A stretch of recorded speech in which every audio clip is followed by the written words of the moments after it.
place I want to start. Therefore, I want to go back in my trip back to the Buddha's time in a way, which is where the trends and the elements that end up in creating the Tibetan society of inner modernity that is the main subject of tonight, that I believe begins really sort of physically in the 17th century and spiritually, or on the inner level, on the 15th century. Took about, in other words, 1,000 years for Tibet to develop this from the time it began to work on Buddhism, so to speak. So we shouldn't feel bad if we've ever tried to work on it and found it difficult. Took them 1,000 years to get it together, and as I have now come to view it. But the trends come from the Buddha's time. Now, I was very struck.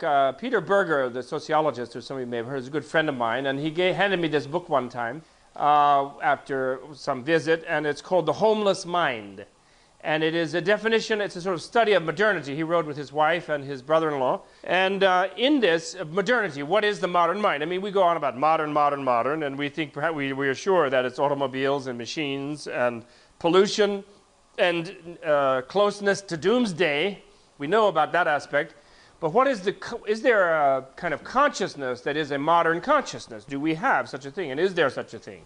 And he's, sociologists of knowledge, sociologists like to study that sort of thing, and he has the expression, the constellation of consciousness known as modernity, he calls it.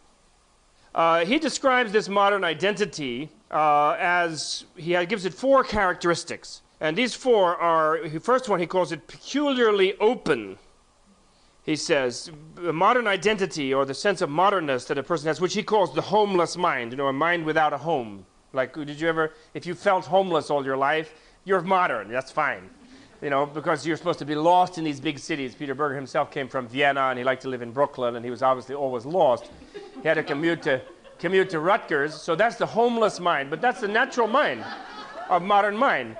We live in we wander around, we don't really have our own little garden, we're commuting in New York and so forth. And so we have it, and our identity, supposedly, and I think it's quite a good analysis actually, and I'm simplifying it, of course, is peculiarly open, one he calls it. The peculiar is Peter's typical. Peculiarly differentiated. He means peculiarly in the sense of more than in ancient periods and eras, Peculiarly reflective and peculiarly individuated.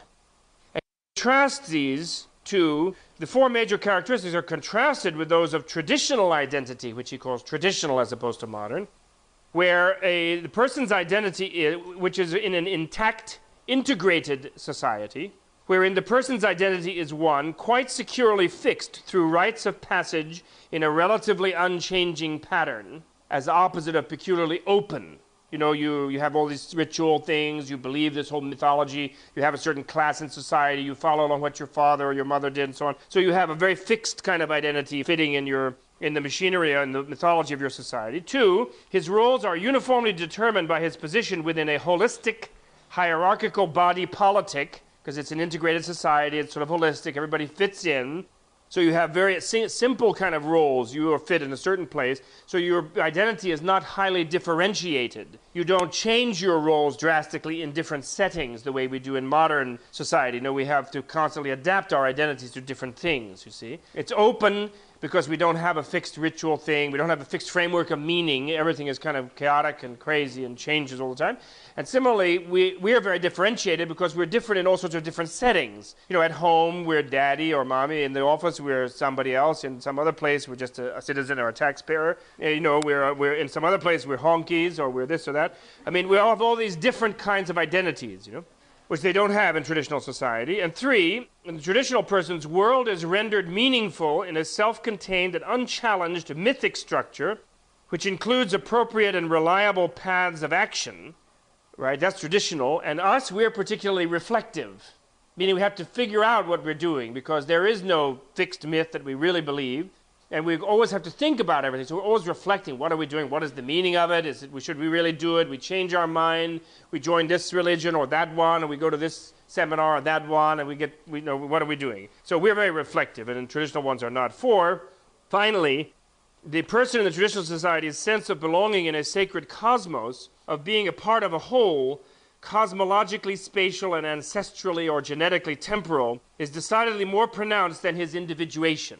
So this is the idea that, pre-modern societies, people are not highly individuated. They're sort of part of this whole, I don't completely agree with all of Berger's things, but, they're